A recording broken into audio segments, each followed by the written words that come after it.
God bless you guys. I just encountered something that I have to share.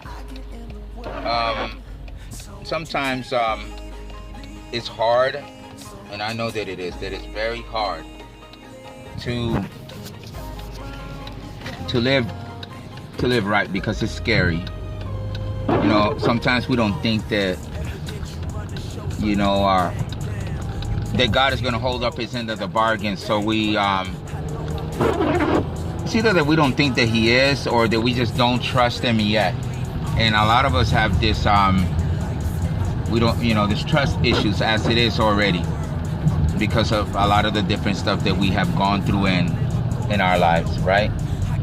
But when it comes down to it, you're gonna have to learn to trust God, and if it's scary, do it anyway, because that's called courage. Courage is not the absence of fear, but being fearful and actually doing what you know that you're supposed to do. I just want to encourage every person that is listening to me right now. Look, God is a good God. No, you're not always going to get everything that you want like you be thinking. You know what I'm saying? And that's what a lot of people think, that God is just some genie in the sky. And he's not. He is not your bellboy. He is not a genie in the sky. But he will provide the things that you need. And some things he ain't going to provide, because he knows that you are able, amen, to get these things yourself. And that's the problem.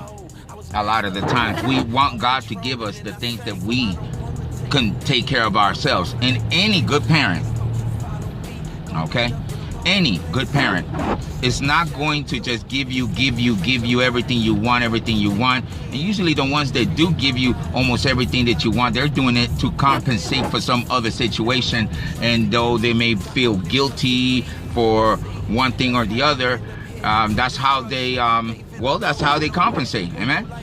But God doesn't feel guilty about a thing. He doesn't owe us anything. In fact, he gave us everything. Even the very air in our lungs has been given to us by him. A lot of people are asking prayers like this: God, I want a chair. And God said, no, wait a minute. I already made the tree. You make the chair. Nobody wants to work. Nobody wants to work hard for the things that they need, right? And, I'm not trying to say this with a callous heart, because trust me on this one, I didn't want to work either. Please, I did not want to work. I wanted everything easy right now and give it to me right away. But that's not the way God works. Everything is in cycles. Everything is in cycles. Seasons are in cycles. I mean, that's just the way that it works. There's a time for sowing. There's a time for reaping. There's a time for harvest. There's a time for play. There's a time for work. There's a time to rest. There's a time for everything underneath the sun. And matter of fact, it talks about that very thing in the Bible, in the book of Ecclesiastes chapter 3. Yep. It even said that there's a time to refrain from hugging, and there's a time for hugging. It's a time for everything, So I guess I'm saying all of this to tell you, don't be afraid to do that which is right.